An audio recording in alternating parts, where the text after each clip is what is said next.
Mu studio lero tindi Nyamata amene anachoka ku Malawi mu chaka cha 2018. Anapita ku Botswana ndipo akangotha kuimba kumeneko anabwera ku South Africa kumene akukhala kumasa kubitiriza luso lake loyimba. Ndoyimba amene ku Malawi wakhala kuyenda ma streets, ma studios komanso ma radio stations ndipo anali odziwika mu zaka zambuyo. Akakhala mu zaka zimenezi asakuyimba komanso asakupezeka, tinachiona chofunikira kwambiri kuti tibweresenso ndi kumufunsa mafunso. Interview yake watuza zinthu zosiyana koma tisamuyankhulire chifukwa yeye ali mnyumba yomwe ino ya Zivota Podcast and Chill. Ladies and gentlemen, Rich B in the house. Welcome to the studio. Thank you so much. We are glad to have you in this program. Thank you. And we have received a lot of reviews, a lot of comments, and we had to come and at least meet you up. Amalawi ambiri akhala kutifunsa kuti kumene kuli woyimba amene mwina simukumuziwa ndi woyimba amene anachoka ku Malawi 2018 koma adayamba kale zokwerakwerazi. Ine chili changa kwambiri ndichoti ndidziwe kuti kodi inuyo ndi ndani nanga zoyimba munayamba chaka yachi. Okay, sinayamba song ndi Richard Banda, and then Rich B ndrongo zibasa koma ndrongwero kwenu kuti Richard Banda ngati short form yake sitinga mungolemba Richard Banda panyimbo ndi Rich B. Okay. Ngati Richie or Richard. Yes. And then from Banda ndikutika ku B ndikupanga Rich B. Yeah, Rich B. Kunkhani ya zoyimba imba luso lanu munalizindikira muzanga zanji. Ngizuri changa ndi bwezi neminama. Ndikale ndikufana so ndinoona kuweza kuti nyimbo tatu kila kake vile ngani kuya nyimbo ya pia kaunda inanga mali kuliwa kulimu. Yes. Yeah, time ni jai ndi matamu ngalo ni jai ndo matamu kuimba and then ndikumayimba kunubwino. Yeah, ndikufana. Okay. So munthawi imene jayo imene kumidima kuti mulipo anatuluka munali mulikisana zina. Yeah. So, kumwana, you were able to at least imitate some of the musicians. Mutochoka pamenepo kukula kwanu mwakulisidwa ndi ndani mu music. Kapena zinangokhala inspiration yongo zitenga nokha kuti at least I can sing, and with that push in your heart, you still believe that you can create or you can come up with something and you move. Yeah, so from there, from the moment kuti ndimaloza nyimbo ndikumayimba nyimbo ngati zingapo zantu ndinafika pa stage inayo kuti ndimapanga nyimbo zanga ndikumayimba pamene nyimbo chazoti ndiyimba katene ndikuyimba koma ndikapochoka pamenepo konde kuti ndiwa amene chupi chifukwa cha umwana ndiwa chimene ndimayimba imwe mayimba nyimbo ina yayo ndifuna ndiyimbe so nyimbo ita komano kumakadika kumene makambakhalisa kuti Omanda wa juu. They must stage choncho inafika pena kumakali masomo poko. Yes. Yeah, I could sit down and light something. Yes. Ndile mbabe ngani chabulo bwino koma ndiwa laso chungu. So you were this guy who had a lot of stories to tell. Yeah. But you couldn't tell it in a political platform or any area but in music. In music. Even now, I'm a storyteller. In nyimbo za kazi, nyimbo za mbili zo ni makani follow zangani. Okay. In essence, you are raised and you have a background of some sort that you feel you can contribute towards something, but in music. Seriously. What motivates you to go to the microphone and sing? Nditango banga isisi ndafuna was many ndambira. Yes. Nditango banga isisi zoti ndimapanga record and then time leo pareba maziwa sifoti ndimapanga ndeka zinthu ziti. Okay. Mina makolo umwango za imana ya kuimba na mambo zangu sewe. Yes. Yeah. So inazafika ndo haina yo mati ndikalimba kanyimbo kaja ndienda fika stage cho kumakumbukira no. Meno ndizaka yes ndawo kudusa. Mina ndiye zoti ndikalimba nyimbo jawo I could tell my friends. Kanyimbo aka ndiye anthu aja azisangala nalo nyimbo lija kumakhala tili ya kuimba komano ndimene simapita ku studio makazi kuti basi tikungoimba zaiza chifana chabwino mwina tisanapite deep kwambiri kunkhani zoyimba anthu amafuna kapena amakondo adaziwa kuti ine ndine wakuti ndipo ndimadokera kwakuti izaka zakuti ndikonda kwa sikulu yanga ndakuzira kwakuti to relate at least with those that you know. The reason is simple because anthu ena amene akutionera pano akukuona nimukuyimba naye and ali ndi chikhumbo komwe tifuna kuyimba koma amazoona zinthu zija wani kuti mwina ndizochokera kwa anthu ochita bwino okhaokha komanso mwina ine munthu amene ndili kumuzi kucho pavumbu sindingathe kupanga china chilichonse nde kukufunsani za kumene mukuchokera zaka zanu ndi mmene mwakulira is not like to dig you down komano at least you can give us a background so that it can maybe motivate some of the people. If I tell you South Africa, the body blankula mwina on a certain level, I do believe that you come from somewhere. Can you school? Kama ndanga ndapanga ku tangi ndio makala ku area 3 and na kuza kama primary school Mbizi primary school so nakuza wewe chamwambia standard 1 mpaka na sasa vile ku primary kuza kwa St. Peter's nakuza wewe matafuta wewe Mbizi primary school nakuza wewe kwa standard 1 mpaka na 8 and then madala kaza social chito bila makwila kutafanya wewe makati wewe makawa kupanda wanzo na wao so ana kaza social chito kutafanya zaka business and then tina business social chito so idea was of course that sangalasa ndani kufanya ili usikia na hiyo ni tapuzi hapa nasa sakidwa ku review okay ile bingo secondary school kama unfortunately sina beat ile for the anayepatana na distributed tibidi kumulanje nitafaa kumulanje zote zikapita tumefika nikapita kwa community day secondary zikaite so idea mimi sina designer ineno ndile baso my standard then nakangata kwa msuza nakaboleza so chungoli okay amene mulikuwa kumulanje so ukasi mujaso unfortunately zimezitika mbele mujamo zoti timaisi sandutu zimatega kwa unfortunately anasa kampa wiki ochoka ku school imene ochoka mashule imene kubida no maskuno avoid imene ne mafuna kukonza muna konza koma selection ya ku secondary inali yori anali anthu awiri basumo anapita kuna box 2 wina anapita kumulanje secondary school the list is nasankidwa ina nabida batuchira pama community tero zinakula ndibweleze soka chikena then naora pena wala na manami na soto mtu matanyoka so kuti mpaka kupita so body then nabida beso kwa batuchira panali ngoko so community secondary school then napuza kumene kutako from 1 mpaka na 4 okay and then from there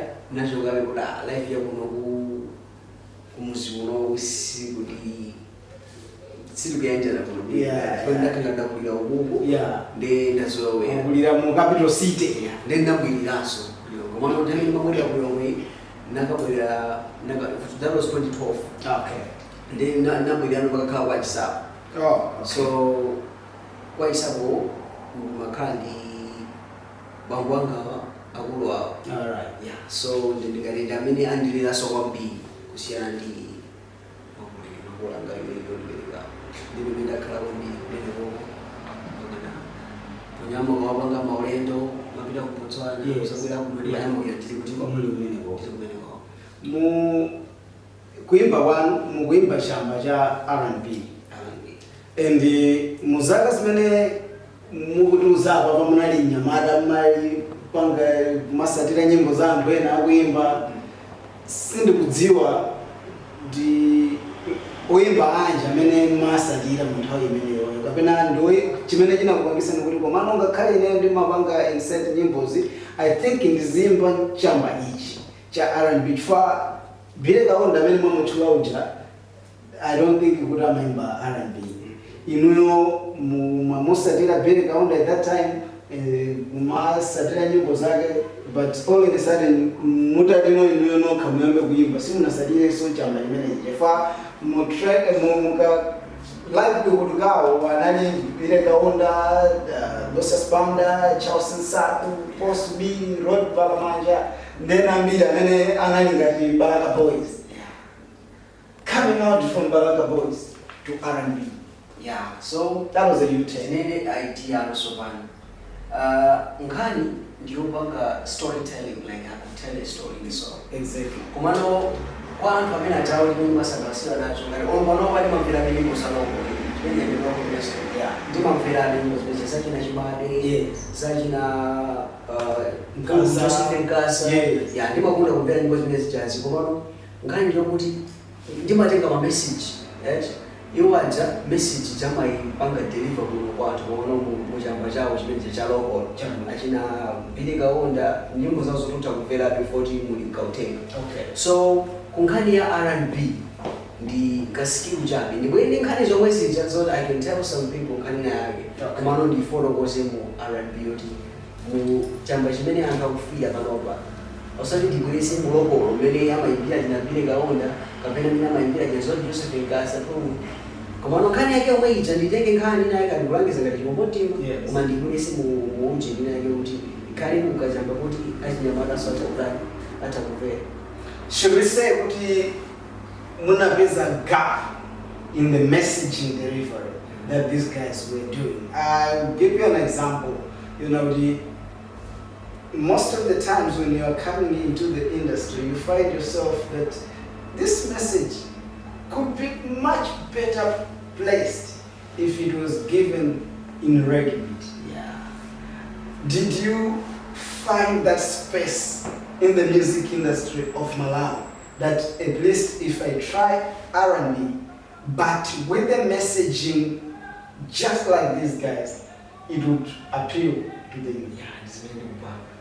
For the mutkainenga R&B mcheno kapena hip hop mcheno antu kwambia mango imba basi zoti zomusangalasa zotumvira lero mawazatani zapita komano if you bring a story mu nyimbo mujamu people will even feel it ndoba sa nyimbo zinazake zoti mufileko muli ndingani zinazake akinacho kumbotima ndingani maforokoza zoti munthu naye wachoka kuja obwera ngati kuno kaya wachoka town wachoka kumuzungulira town asakai wale zimene amakhala ukamira ndachibale kuzichokuputi machize kufikira and then pali nyimbo zina ngati Yolanda ndi nyimbo imene makamba za ex girlfriend one of your faced girlfriend amene wakana ndi munasiyana pazifukwa zina zake wasati mwana mramba ana pano kungosiyana kuzazoti zimene wachokopita kutali unasogita kupita kutali Tiamulo kwambiriza nyimbo zimene mwaimba aumvera amene mukutionera ndi Rafa Moses ndi mu studio muno ndi Rich B. Rich B ndo imba amene anachoka Malawi mu chaka cha 2018 ndi kupita ku Botswana ndipo mu chaka cha 2019 anabwera ku South Africa ku Cape Town. Lero mu studio muno akutipasa nkhani yamene anayambira komanso luso lake kodi likupita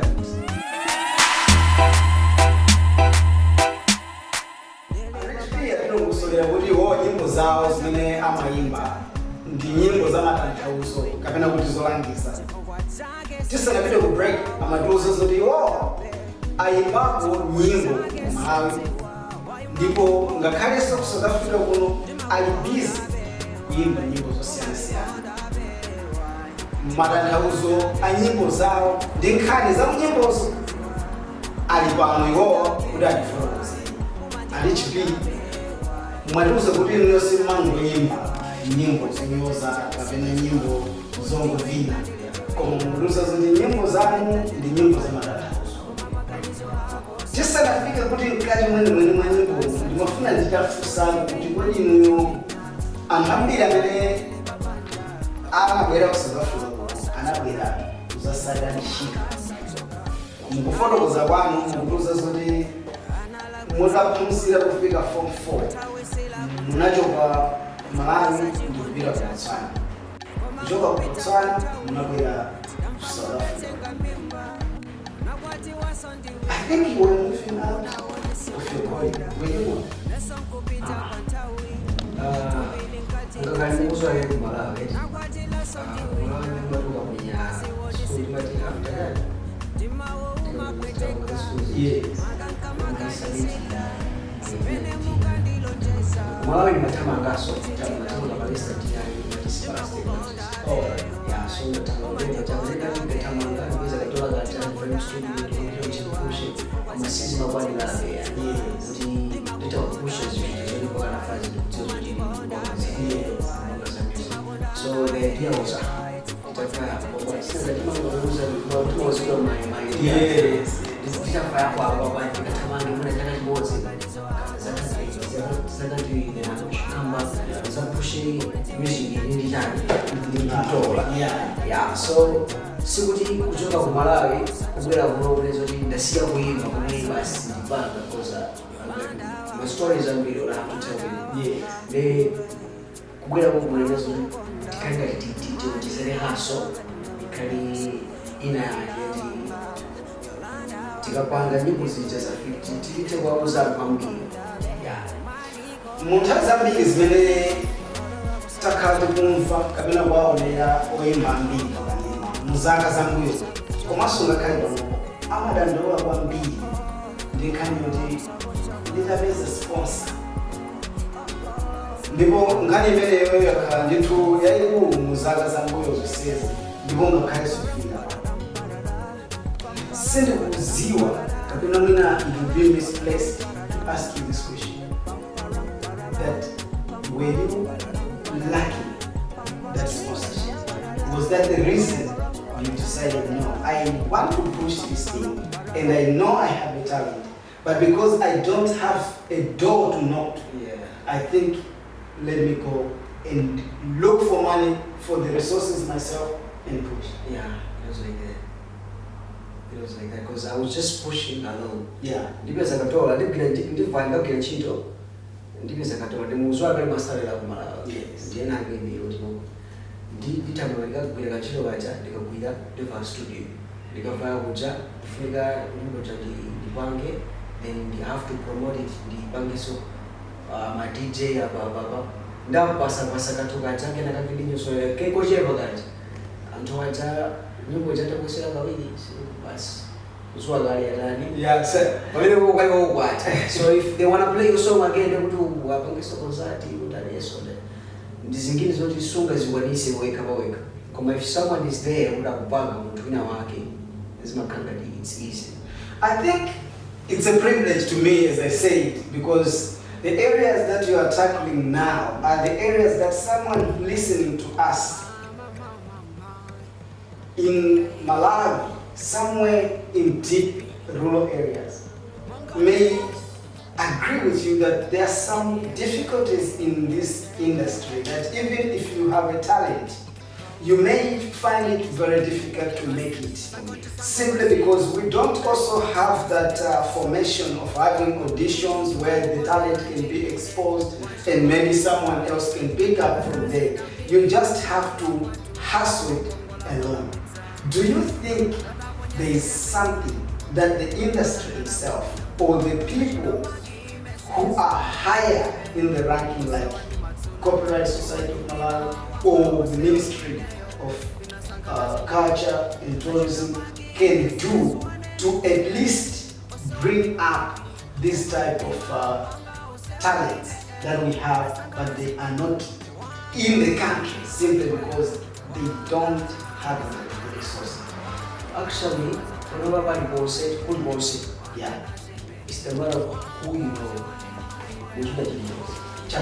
You can be together. Who do you know? So if you don't know anyone, I don't think you have a chance.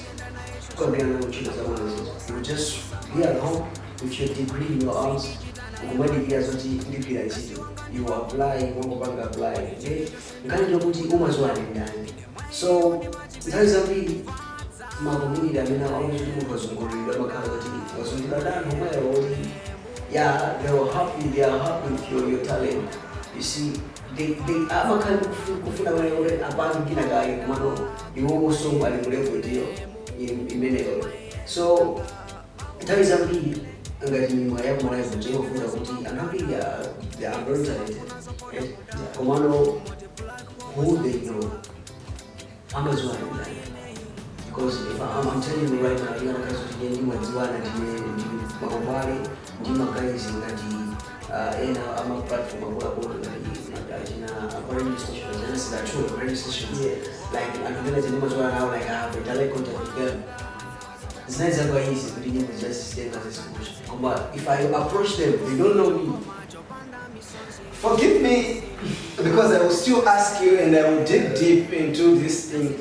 I saw it was on another social media platform, and one of the guys was asking me to say, why is it that musicians, especially in this R&B, hip-hop culture of Malawi, they don't contribute positively to corruption, fighting, or to political sphere?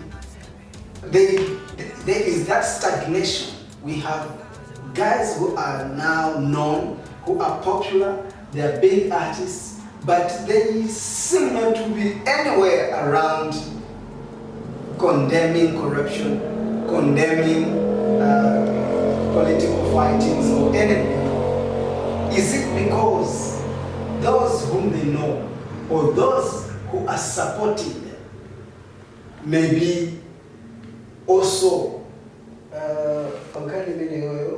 that's one day. We do have artists here.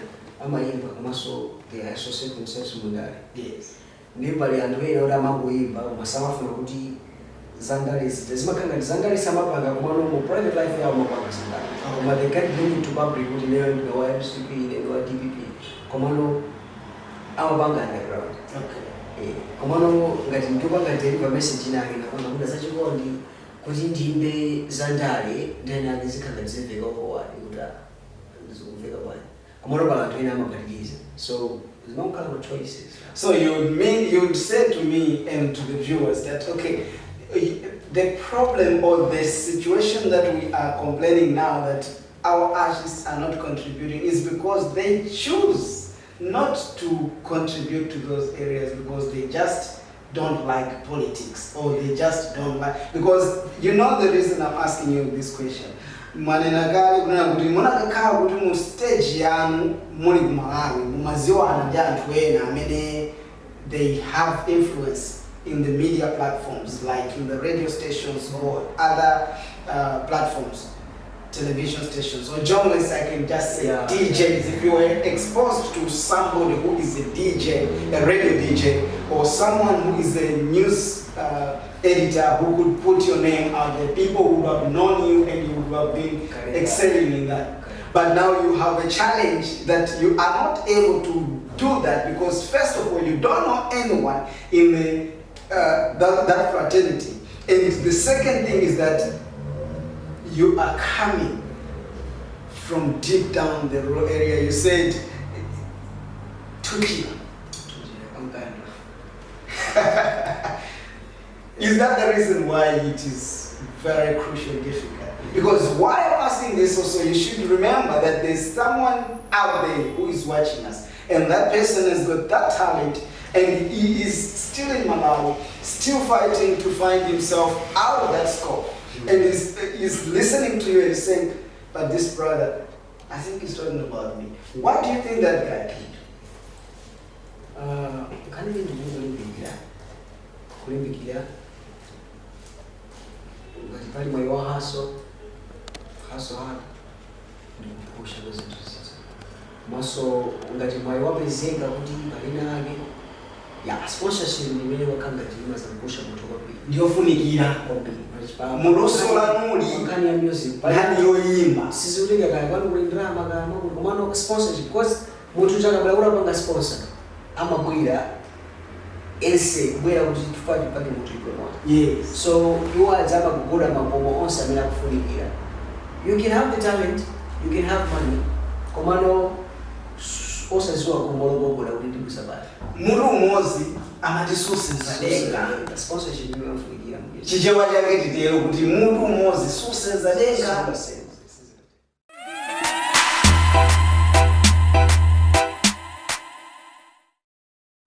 Mr. Man, in Cape Town, you are still pushing music. I'm still doing it.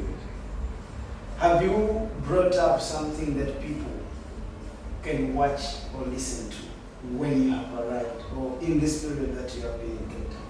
Yeah. Last year, Yes.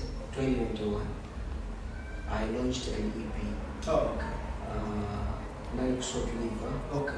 Nine Shield. Oh, all right. Yeah, Navanga. And the EP was titled the UEP. Okay. Yeah, and they ndishimbalimenda basa ngati ni Cape Town. Also thing that Cape Town yo Yes. Malawi. Yeah. I can't do banga music. I can't do no studio music. As far as you are here and you are still doing music, I wanted to know, is there something you can do that can still benefit Malawi, kapena ma companies, ma businesses, amene ali ku Malawi, kapena so amene ali, because you spoke about sponsorship, and one would say, how can I sponsor someone that is not here in Malawi? Why should I put money on someone who is outside? What is there that you can do to attract someone to sponsor? Okay, actually, I'm a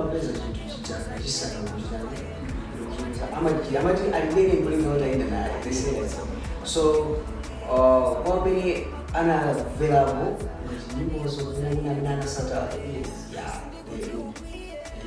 So kwa watu wena ingezoti mazwa business way hand in hand with music.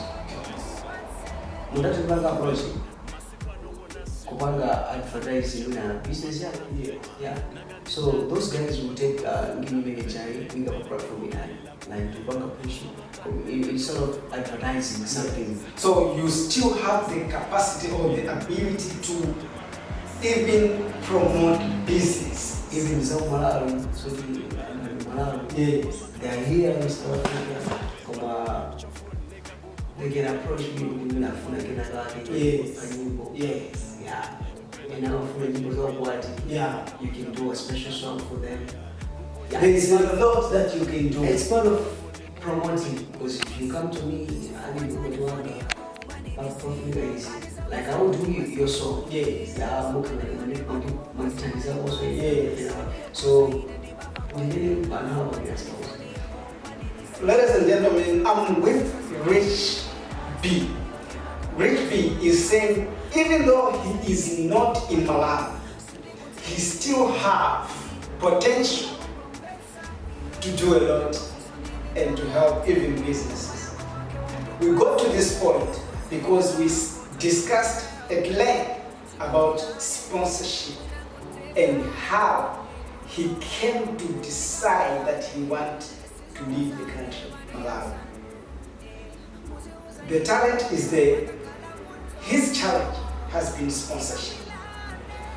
I want to assume that coming to South Africa, there has been challenges. Should we say, is South Africa an express way to get to where you want to? Actually, zimango tengera kuti wafikira kutani. Like my own life. Chino malingalira taizina sizimene chimateka. So takuta kuweje. Molo mwana na tukuwa kideje. Yeah. Yeah, so zimango tengera kuti mimai imotani. Chifukwa parantwela anamba kuimba uzikuja koma anapeza this sponsorship uziko mwengo. Yeah. And then now I can have an energy. alipoenda anaamba kuimba kati mara kukuta town anapusha ile bado ndio alipoenda kuna bao kidola ama taso kuimba mtani maana kuna makobogo kuda sawa nani sawa zero ndipo kuda bado so idea yokwera kuno inalingania kiwe pusha ile rocket push haso then ilizapa ngitoka kuguna kusogora kumabi zangu ndio nataka. In the current situation, you find yourself in South Africa, and I know you are doing a work that is different to music. So you are not every single day going to play guitar or to do some music. Does that reduce the potential that you have in the music industry? Or does that work as a challenging factor to say, I want my full time, but because I am not getting my full time, I will do this in the meantime, just to make sure I achieve my goals? Yeah, go njokuti yosi ajina jose. Chapo. Dungo kwanga focus na music. Komano sinendo sima jitika kazi music njengo no bweresa nani. Straight pieces matebo. Yeah. Komano ngati music sibwesa straight pieces matebo what you want to do. Funika lo bangi haso ina yani mtibi. Is kind of ikutandizia you have to unaondoka bill, you have to pay rent, you have to eat. Yeah, kumuziso ndio mtiti kwa kabanji na yake. Yeah, so tumatamanga nchini zake and mzongozo so zimotandizia so mtiti kana professional music to try to push music and zima pambana babiri ndintawi ya kunchito kumaso ntari ya studio ndintawi ya ma shows. Okay. You see like ile beza mpana Monday. And then and for a minute manga show organizers ababanga organize show weekend.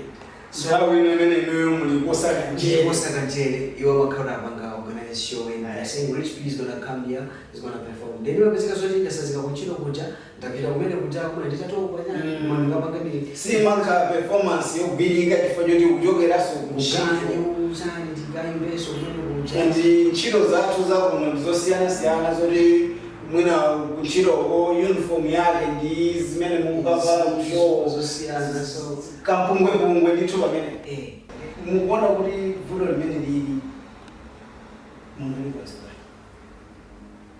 vuto limene music bayoka. Yes. Itambo kwanga chichose ndio vuto limene lita iri kamagweresa njere services matebo chichose isibangala kwa music ndio sorry ntawe yambiri toka kwa music wewe. If you are planning for a video shoot ndio muri mupanga file kandi urema video shoot mufika musangana ngale malo kali ntawi iyo kamera na jantu for ndi kandi kuna ndi project ya video then ndio wazatu and also akalazari bachiro amokea chiro so hiyo time ya makala off ndi Saturday ndio wazama model wakana amokea chiro so zivuna kule jambo video for and waje ngofuna mande ari kunchini aundi jambula video jesai photographer jabe so amakazo chimande ya kutamanga ari kunchini mana chipoja nthawi amalawi ambiri amene muma watumikira walangiza wayumbira nyimbo zabwino ambiri anatitumizira ma message ndipo ma message awo ndiyothokoza kuti ayi nyamala yali ndi luso. I think luso lake ndi luso loti mwina mutagwira naye ntchito kapena mutamubweresa bwera amalawi ena athaso kumuona komano ena sakukudziwani. Kodi amene inu muko watumikira amene mumayibira pano amene akhala kumvera chipati chanu ndi uthenga wanji olimbikitsa amene mungapase? Ya kwambiri wandi yathokoze kwambiri chifukwa kuti anthu amene wanda amene amakangata kuti pake encourage kuti zikhanga ndi kutani ndikupitisa mizisi chifukwa kuti komene imene ndinayo of course ndi imeneyoyo komano I Christian. Fuji every time when I have a message, kwa hiyo amani kwa hiyo mbakanga ni one thing I took on me. And fans yanga ni mimi somana yani kuzo mtatu tuna kazi kama na mtani au sio wow akakalabi mbali mama tobe mama ambazo zina ama hizo vitu muna pana kama mtani kama zote ngeto ni masanzo yeah so anamino ama zote na kifanya amene anazungulia ameni ni matendo sapota wangu amene hali pafupi ama mwanga ni introduce watu kwa mtu hivi Malawi utenga anotokoza njogera kwa Rich B akuti inuyo amene mwakhala mukusatira Rich B akutokoza kwa mimi fa support yangu ndimene kumupanga yeye kuti apitize kuimba ngakhale anachoka ku Malawi mu chaka cha 2018 tikufika kuno mu chaka cha 2019 koma kuchokera nthawi imene kufikira panopo adakayimba ndipo akupitirizabe yeye ntchito zake zoyimba zolangiza komanso zosangalatsa anthu chifukwa cha support yake.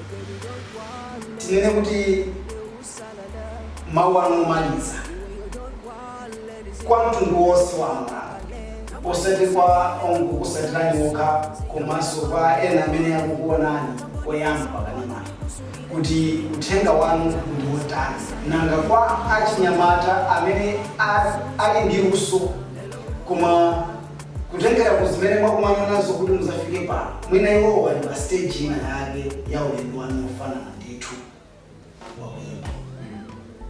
mungauze sotani Tikiri ndiambili kama kwanta winali Cape Town ndimuna mama kwa kuti channel hata kudibeza pa Facebook page ya ngole wa Rich B Malawi Rich B wa Rich wa RICH space B wa space so WM osati Malawi as spelling yose koma abbreviation MW so Rich RICH space B space MW akubezana nani baka follow amene akubezana Facebook ya anibeza alibanga follow so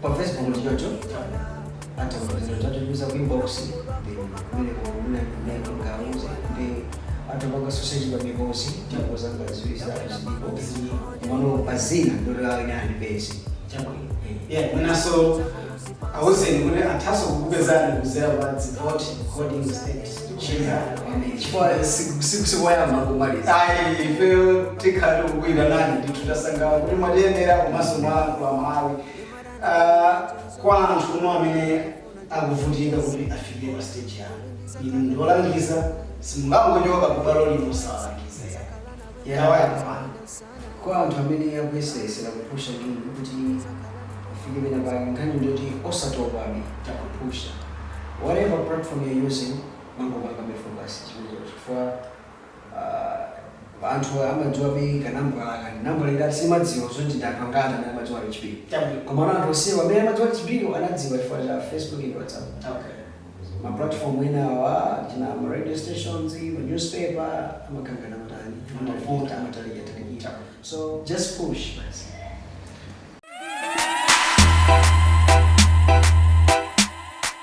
kunja kukachata mbala kalila ndimadzuka kuyang'ana pawendo kulingalila mwina utulukila koma sindimakuona lijandikale limene unachona kutali kumene unapita chikumutima choti usabwelele kwa ineyo chinakutawa koma takumbukila za mwana wako uchai unamusia sana badwe pano wanakula mafuni sita hata waziwa abambo wake koma iwe chikumutima chikufikile ndati iwe chikumutima chikufikile kumbukila pochoka kuru nasiya mwana chikumutima chikufikile kumbukila pochoka kuru nasiya nkazi chikumutima chikufikile ndati iwe Yeah. Chikubutima chikufikile. Iwe. Chikubutima chikufikile. Kumbukila pochoka kurunasia bwana. Chikubutima chikufikile. Kumbukila pochoka kurunasia kazi. Chikubutima chikufikile. Yeah! Chikubutima chikufikile. Rich B in the studio, giving us the best of him. Nitokose kwa libada Devote Podcast and Chill kwa project yao wamenapanga ya Home Away from Home kuendana kujifunza na wengine atamba kushukuru HP maso kwa ile mkutanji wa mkana unapita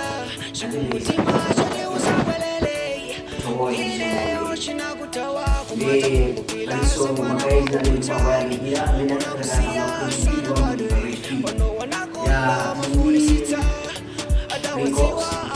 because has been a brother since they want to come na first studio ya mawili ya until now right now we're in Malawi and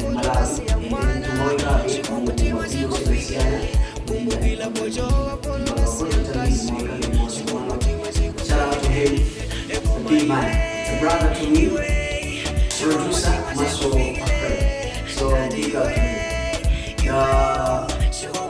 Magari so you know tunasiana especially and Dixon, praise and enjoy one. Fancy and passion free and single. No fear and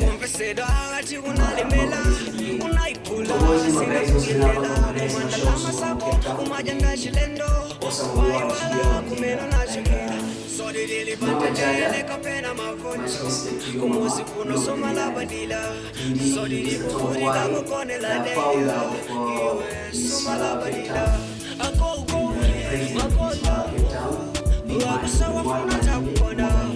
Ni magari ya sasa mimi kwa kupanda na wale wa music na Thomas Engezi na Bosch Pio Zelensky na Mr. Boy magari sio mwana na ndio bora na binti watu kushangilia kwa kushia kwa posta mimi watu kusanya kwa ile I went honey one with magari ma Adidas so much respect to you guys.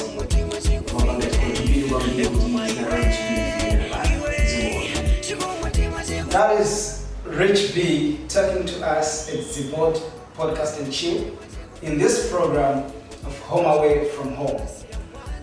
I am your anchor, Rafa Moses, and I just want to say thank you very much for your support. To you who are watching us on YouTube, please don't forget to subscribe.